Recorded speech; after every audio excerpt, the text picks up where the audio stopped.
याच्यानंतर आपल्याला काही गोष्ट थोडस डिटेल मध्ये पाहिजे. तर डिटेल मध्ये म्हणजे काय, समजा जर तुम्हाला असा प्रश्न आला, कुठला प्रश्न आला की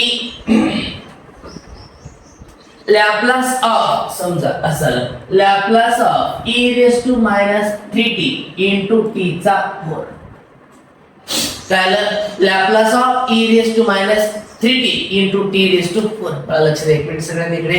t⁴ चा अगोदर लॅपलास करायचा आणि मग काय करायचं e⁻³ म्हणजे या कॉन्सेप्टला आपण काय म्हणतो सांगा मला, फर्स्ट शिफ्टिंग प्रॉपर्टी. काय म्हणतो, फर्स्ट शिफ्टिंग प्रॉपर्टी. आता फर्स्ट शिफ्टिंग प्रॉपर्टी काय आहे किंवा कशा प्रकारे वापरलं जातं त्याचं आपल्याला आता शिकवायचं आहे. ठीक आहे, लक्ष द्या. आता e⁻³ इंटू t⁴ हे सॉल्व कसं करायचं. आणि परत सांगतो, फर्स्ट शिफ्टिंग प्रॉपर्टी मध्ये इकडे कुठलेही एखादं फंक्शन असेल, t असेल, sin असेल, cos असेल आणि इकडे काय असेल e चा पॉवरच असेल. ठीक आहे, चला परत एकदा सांगा, लॅपलास ऑफ e⁻⁸ काय तो 1/s मायनस e आणि e⁻⁸ चा 1/प्लस. मायनस असेल तर प्लस, प्लस असेल तर मायनस. चलो आ जाओ. तर काय करायचे, लॅपलास ऑफ आपल्या गपचूप शांत बसून t⁴ चा काढायचं बघा. लॅपलास ऑफ t⁴ चा तुम्ही केला, काही मला सांगा t⁴ चा 4 फॅक्टोरियल अपॉन s⁵. फॉर्म्युला घेतला आपण आताच, काय n factorial upon s⁻n plus 1 म्हणजे काय 4 फॅक्टोरियल अपॉन s⁵. इथपर्यंत काही अडचण नाही. आता इथं लिहायचं, काय लिहायचं, बाय युजिंग कोणती, first shifting property. By using first shifting property म्हणजे e चा पॉवर आपल्याला वापरायचं प्रॉब्लेम. ठीक आहे, चल पहा, Laplace of e⁻³ into t⁴. 4 factorial upon, मी काय म्हटलं, फर्स्ट शिफ्टिंग मध्ये ज्या ज्या ठिकाणी तुम्हाला लॅपलास मध्ये s दिसेल त्याला रिप्लेस करायचं s मायनस त्या पॉवर. जर मायनस मध्ये पॉवर असेल तर प्लस न, आणि पॉवर e चा पॉवर प्लस मध्ये असेल तर मायनस न. मग आता इथे कशामध्ये पॉवर आहे मला सांगा, आता मायनस मध्ये रिप्लेस कशाला करणार त्याला, प्लस मध्ये. म्हणजे या s ला रिप्लेस करशील तुम्हाला s+3. कशामुळे केले परत सांगतोय, इथं पॉवर किती आहे 3, इथे किती आहे मायनस, मायनस काय करायचंय प्लस. त्या s ला रिप्लेस करायचं s+3 न, का तर पॉवर मायनस. जर तो पॉवर मायनस च्या ऐवजी +3 असता तर इथे घेतला असतोस तू मायनस, आणि इथे आला रेज टू पॉवर 5. बाकीच्याला काहीच डिस्टर्ब करायचं नाही. एवढंच कळलंय.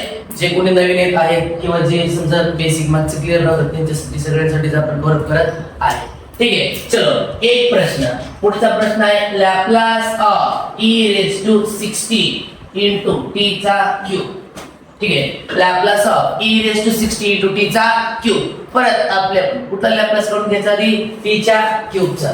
चला सांगा, लॅपलास ऑफ e⁻³ काही मला सांगा 3 फॅक्टोरियल अपॉन s⁻, बरोबर आहे, 3 फॅक्टोरियल अपॉन s⁻⁴.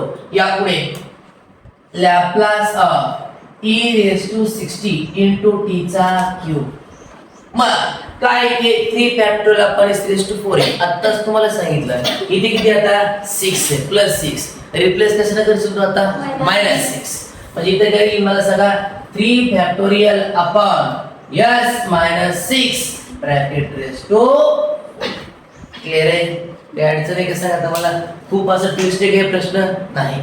तुम्हाला जे पुढे प्रश्न येणार आहे ते सगळ्यांचं कॉम्बिनेशन हो थोडंसं हाय लेवल होणार आहे. त्यामुळे फक्त थोडंसं लक्ष व्यवस्थितपणे द्या. 2 झाले फर्स्ट शिफ्टिंगचे प्रॉब्लेम. आता पहा प्रॉब्लेम नंबर 3, थोडंसं लक्ष द्या परत. Laplace of e⁻t into sin 4t काय करता येईल हा प्रश्न. ठीक आहे, काय Laplace of e⁻² into sin 4t. मी काय म्हटलं, आपण अगोदरच e चा पॉवर सोडून जे काही फंक्शन आहे त्याचा लॅपलास ऍज इट इज काढून केले आणि तो लॅपलास काढल्याच्या नंतर फर्स्ट शिफ्टिंग प्रॉपर्टी वापरणे.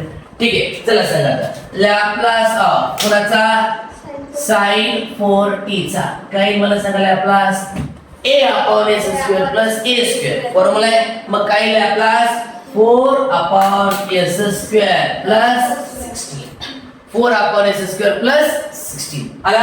मग इथे काय करायचं e चा पॉवर 2t आलाय म्हणजे bye using first shifting property.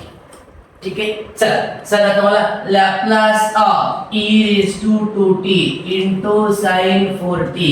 आत्ताच वाक्य सांगितलं मी तुम्हाला कुठलं बाकी काहीच बघायचं नाही. ज्या ज्या ठिकाणी s दिसेल त्या त्या ठिकाणचे s ला फक्त आपल्याला रिप्लेस करायचं. कशाने रिप्लेस करायचे? जर पॉवर प्लस असेल तर s मायनस न आणि पॉवर मायनस असेल तर s प्लस न आणि पुढची संख्या फक्त याच दिसलीची. मग इथे पहा 4 अपॉन इथे s आहे इथे किती आहे 2 आहे रिप्लेस करशील s मायनस 2 चा स्क्वेअर प्लस 16. ओके. आता प्रॉब्लेम नुसार म्हणजे इथून पुढे ज्या ज्या वेळेस आपण प्रॉब्लेम सोडवत आला तर प्रॉब्लेम नुसार ह्या ब्रॅकेटचं तुम्हाला एक्सपान्शन करावं लागणार आहे. बरोबर आहे. मग समजा आपण या ठिकाणी याचं एक्सपान्शन करू तर काय 4 upon a minus b bracket square trigonometry school लेवलला शिकलेला फॉर्म्युला आहे. काय formula a square minus 2ab plus b चा स्क्वेअर म्हणजे काय a म्हणजे आहे s s square minus 2ab म्हणजे 2s ऑलरेडी 2 ने मल्टिप्लाय करायचं मायनस j 4s 2 चा स्क्वेअर 4 प्लस j 16 तो 4 upon s square minus 4s plus 20. Okay. हा भेटला फायनल लॅप्लास कोणाचा e raised to 2t into sin 4t चा. Okay clear. Now next problem number 4 हा घेतला साइनचा. हा कुठला घेतला साइनचा. आता फॉर्म्युला किंवा प्रॉब्लेम आपण कोणाचा घेऊ e raised to 3t into cos 60 कॉसचा घेऊया. आता लॅप्लास कोणाचा घ्यायचा आहे आपल्याला cos कोणाचा घ्यायचा आहे cos. मग Laplace of cos 60 Laplace of cos 60 काय बोलायचं cos 60 चा लॅप्लास काय तर s upon s square plus 36 काय s upon s square plus 36 कुणाचा आला लॅप्लास cos चा. ओके. यापुढे Laplace of cos 60 s upon s square plus 36 correct. आता पुढे काय e raised to 3t. मग e raised to 3t ला काय करायचं आपण फर्स्ट शिफ्टिंग प्रॉपर्टी. मग काय करणार सांगा Laplace of e raised to 3t into cos 60 याला काय करायचं सर आता परत या s ला रिप्लेस इथे पॉवर किती आहे +3 रिप्लेस कशाला करणार तो -3 म्हणजे इथे सुद्धा s आहे आणि इथे पण ज्या ज्या ठिकाणी s दिसेल त्या त्या ठिकाणी तुम्हाला रिप्लेस करायचं आहे. मग इथे पण s आहे रिप्लेस कशाने करशील तो s -3 आणि खाली पण s -3 ब्रॅकेटचा स्क्वेअर प्लस 36. ओके. नाउ यापुढे काय s -3 अपॉन s -3 ब्रॅकेटचा काय स्क्वेअर आहे. याला सोडवायचं कसं सांगा मला परत a - b ब्रॅकेटचा स्क्वेअर म्हणजे काय a square - 2ab plus b चा स्क्वेअर म्हणजे 3 चा स्क्वेअर 9 आणि प्लस चे काय भेटले बाळांनो 36 म्हणजे s -3 upon s square - 6s plus 45. ही झाली तुमची बेसिकची फर्स्ट शिफ्टिंग प्रॉपर्टी. याच्यामध्ये t च्या पॉवरचा उपयोग सांगितला साइनचा सांगितला आणि इव्हन कुणाचा सांगितला कॉसचा सांगितला. मग याच्यानंतर एवढे सिंपल सुद्धा प्रश्न तुम्हाला परीक्षेला आहेत का नाही. पण एवढा जरी तुम्ही प्रश्न सोडवला समजा त्याचे तुम्हाला 50 60 70% मार्क्स तुम्हाला भेटू शकतात. म्हणजे काय म्हणायचं मला याच्यामध्ये कुठलं तरी अजून एक स्टेप ऍड असेल कुठले तरी काहीतरी ऍड असेल पण इथपर्यंतची प्रोसेस काय असणार आहे सेमच असणार आहे. मग याच्यात अजून काय असेल बाबा तर याला अजून t ने मल्टिप्लाय केलं असेल किंवा याच फंक्शनला t ने डिवाइड केलं असेल. मग पुढे आलं तर काय करायचं तर हे बेसिकचे प्रॉब्लेम्स आहेत फर्स्ट शिफ्टिंग प्रॉपर्टीचे.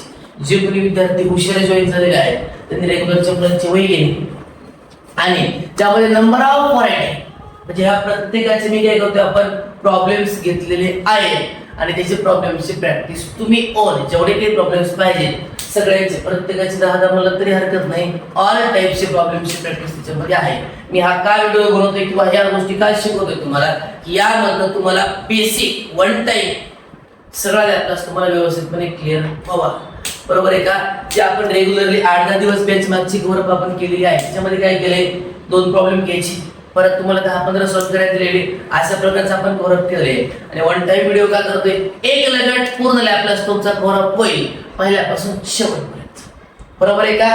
त्या हिशोबाने घेतोय का? आता आपण प्रॅक्टिस वगैरे करायला देतो की तुम्हाला नाही, डायरेक्टली वन टाइम शिकवतोय, म्हणजे ओव्हरऑल सगळा तुम्हाला लॅपलास क्लिअर होऊन जाईल. चला, इथपर्यंत सगळ्यांना क्लिअर झाले का सांगा? इथपर्यंत काय अडचण आहे का सांगा? आता फर्स्ट शिफ्टिंगचे प्रॉब्लेम्स एवढे सफिशियंट आहेत, कारण पुढे ज्या वेळेस कुठेतरी लागेल त्यावेळेस आपण वापरणारच आहे शिफ्टिंग. ठीक आहे, चलो आता काय पाहायचंय, तर आता पाहायचं आपल्याला मल्टिप्लाय जर टी न केलं, मल्टिप्लाय बाय टी न केलं. आता परत म्हणतात सगळे पहिले प्रश्न तर मल्टिप्लाय बाय टीच होते की, तर एक सांगतो, टी आणि e चा पॉवर आला तर त्या ठिकाणी तिथे टी रेस्ट यांचे कॉन्सेप्ट वापरायची गरज पडत नाही का? त्यांनी वापरला तरी उत्तर हेच येणार आहे, पण टी रेस्ट एन म्हणला की डेरिव्हेटिव्ह, आणि डेरिव्हेटिव्ह आपल्याला किती भारी जमते हे आपल्यालाच माहिती. त्याच्यामुळे डेरिव्हेटिव्हचे परत कॉन्सेप्ट वाढवण्यापेक्षा हे सिंपल आहे, डेरिव्हेटिव्ह पण येणार आहे. मी तर लक्ष द्या, टीचा क्यूब आहे, डेरिव्हेटिव्ह किती वेळा करावं लागणार आहे? 3 वेळा. टीचा 4 आहे, डेरिव्हेटिव्ह किती वेळा करणार? 4. शेवटी उत्तर काय हेच येणार आहे. उत्तरात काही चेंज आहे का? सॉरी, हेच उत्तर येणार आहे. उत्तरात काही चेंज आहे का? नाही.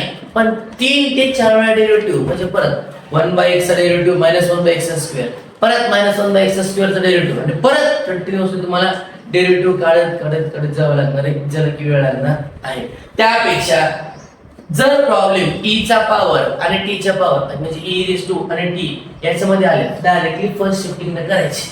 म्हणजे उद्या जर असं पडलं, काय पडलं की समजा असा प्रश्न पडला, तर t चा क्यूब इंटू e⁴t, तर या ठिकाणी परत नाही डोक्यात ठेवायचं कुठलं, सर t चा क्यूब म्हणजे 3चा डेरिव्हेटिव्ह कर, येणार आहे उत्तर. चुकणार आहे का तुझं? नाही, उत्तर 100% येणार आहे. पण बिनकामाचा वेळ आणि बिनकामाचा एखादी स्टेप चुकली तर मार्क जाणार आहे आपले म्हणून. त्यापेक्षा सगळ्यात सिंपल, टी क्यूबचा अगोदर लॅपलास काढून घ्यायचा आणि आलेल्या लॅपलासला परत काय करायचं, फर्स्ट शिफ्टिंग वापरायचं. हा नियम साइन कॉस किंवा बाकीच्या फंक्शनला जमत नाही. This is only applicable for T and E. जर सोबत आले तर उद्या बोलताल कॉस किंवा साइन, त्याला बी वापरा की नियम जमत नाही. ठीक आहे, चलो इथपर्यंत अडचण आहे का? नाही. आता बघूया आपण, टी जर प्रोडक्ट मध्ये आलं साइन आणि कॉसच्या, तर त्याचा डेरिव्हेटिव्ह कशा प्रकारे काढला जातो. याच्यासाठी डेरिव्हेटिव्हचा प्रोडक्ट रूल आणि डेरिव्हेटिव्हचाच क्वोशंट रूल तुम्हाला लागणार आहे. त्या पण गोष्टी मी तुम्हाला आता कव्हर करणार. ठीक आहे, चालते.